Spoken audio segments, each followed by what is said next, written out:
Bonjour les amis, Captain Vintage en espérant que tout se passe bien pour vous. Alors aujourd'hui je reviens vers vous avec une toute nouvelle vidéo et celle-ci sera dédicacée à ce petit hérisson bleu qui nous a vraiment passionnés durant les années 90, à savoir Sonic le hérisson. En effet, je fais cette vidéo vraiment à chaud car je viens tout juste de sortir de la séance avec mon fils et laissez-moi vous dire que je suis vraiment agréablement surpris par ce film. Ça faisait vraiment un petit bout de temps qu'on l'attendait et comme disait si bien notre hérisson dans la série télévisée des années 90, j'ai failli attendre. Donc oui, si je vous parle des années 90 depuis tout à l'heure, ce n'est pas pour rien. Il faut savoir justement quand est-ce qu'on a entendu parler la première fois de ce petit personnage, Sonic. Eh bien, la première fois qu'on a entendu parler de Sonic, c'était le 21 juin 1991, le 23 juin 1991, si je ne m'abuse. Et c'était le personnage emblématique de la firme Sega. Car oui, Sega avait son personnage emblématique, tout comme Nintendo en avait un. Pour Nintendo, c'était Super Mario Bros, comme tout le monde le connaît. Et chez Sega, on avait Sonic, dont justement j'avais parlé précédemment, il y a quelques vidéos précédentes lorsque j'avais exposé la Game Gear. Alors, j'ai encore quelques titres de Sonic, en parlant de ces titres-là. J'ai encore en ma possession Sonic le hérisson sur la Game Gear. J'ai également en ma possession Sonic KO sur la Game Gear. Et j'ai encore en boîte Sonic 2 sur la Mega Drive.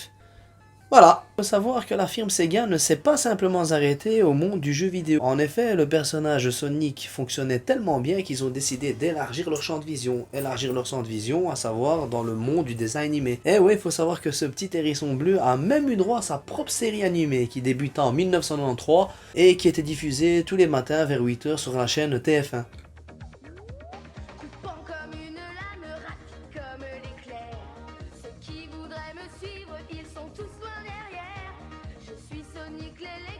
Je suis Sonic, super Sonic, cours par-ci, cours par-là, tu ne m'auras pas. On va quand même rentrer dans le vif du sujet parce que sinon vous allez vous poser la question et vous dire mais attends le gars là il est en train de nous faire un historique de Sonic, des jeux vidéo, des années 90. Non non non non. Si je suis ici aujourd'hui justement c'est pour vous parler du film Sonic. Donc comme je vous le disais en début de vidéo, je suis agréablement surpris par ce film. Ben je m'attendais pas à ça en fait. Surtout quand on voit les critiques et lorsque je vois les cotes qui ont été attribuées à ce film là, je trouve que quand même on l'a descendu ce film. Alors oui les gars, c'est pas Gladiator, c'est pas The Patriot, c'est pas Braveheart, c'est pas Titanic. Mais, ceci dit, c'est un chouette film à aller regarder avec ses enfants, son petit frère, ses cousins, nièces, neveux. Très très chouette film. Il faut savoir également ce qui m'a énormément plu en sortant du cinéma, c'est la soundtrack du film. Je me suis rendu compte en effet que c'était Wiz Khalifa qui composait la soundtrack. Alors Wiz Khalifa, on lui doit la soundtrack dans les Tortues Ninja, sorti en 2014. On lui doit également la soundtrack de Fast and the Furious 7. Et à chaque fois, si on peut le constater, c'est Paramount Pictures qui produit le film. Ouais, il faut savoir qu'ici, pour Sonic, de base, c'était Sony qui s'était lancé dans le projet, puis ensuite ils ont laissé tomber, ils ont préféré laisser ça pour la Paramount Pictures. Je trouve franchement qu'ils font ça. Il faut savoir que dans cette vidéo, je n'ai pas envie de rentrer dans tout ce qui est spoil, etc. J'ai pas envie de me faire ruer, ni de me faire incendier par la plupart d'entre vous. Le but de cette vidéo, c'est simplement essayer de vous donner l'envie d'aller regarder ce film. Alors oui, je suis quelqu'un quand même qui aime le respect de la trame de fond quand je vais voir un film au cinéma, et ici, force est de constater qu'en allant regarder Sonic, la trame de fond était très très bien respectée. Bah, exemple, voilà, le nom de Green Hill. Green Hill, c'est l'environnement dans lequel évolue Sonic. Lorsqu'on joue sur Mega Drive, on retrouve ce nom-ci dans le film. Il y a des petits clins d'œil. Exemple, à un moment donné, vous avez Jim Carrey qui est en train de courser le hérisson et lui balance une sorte de missile. En lui jetant celui-ci, on a Jim Carrey qui s'exclame en criant Splendid!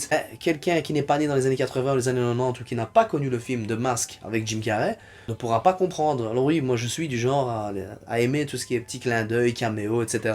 Concernant le film, qu'est-ce que j'ai encore d'autre à rajouter? Ce que j'admire véritablement chez Paramount Pictures, c'est qu'ils sont à l'écoute de leurs fans. Ah oui, à savoir, il y a quelques mois de cela, lorsque le trailer de Sonic est sorti, la plupart des fans dans le monde ont leurs cheveux qui se sont dressés justement comme des hérissons. On s'est dit, waouh, R2, c'est quoi ça?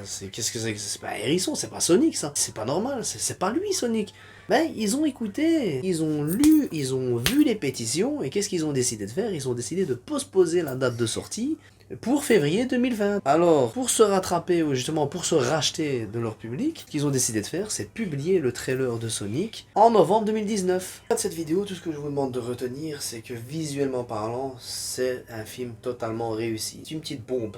C'est pas un film que j'ai eu l'opportunité de regarder en 3D, je pense que dès sa sortie en Blu-ray, je l'achèterai et je me le taperai en 4K ou en 3D dans mon salon. Sur ce les amis, je vous demande de liker et partager, j'espère que la vidéo vous aura plu. Captain Vintage revient pour de toutes nouvelles vidéos et je suis toujours là les gars.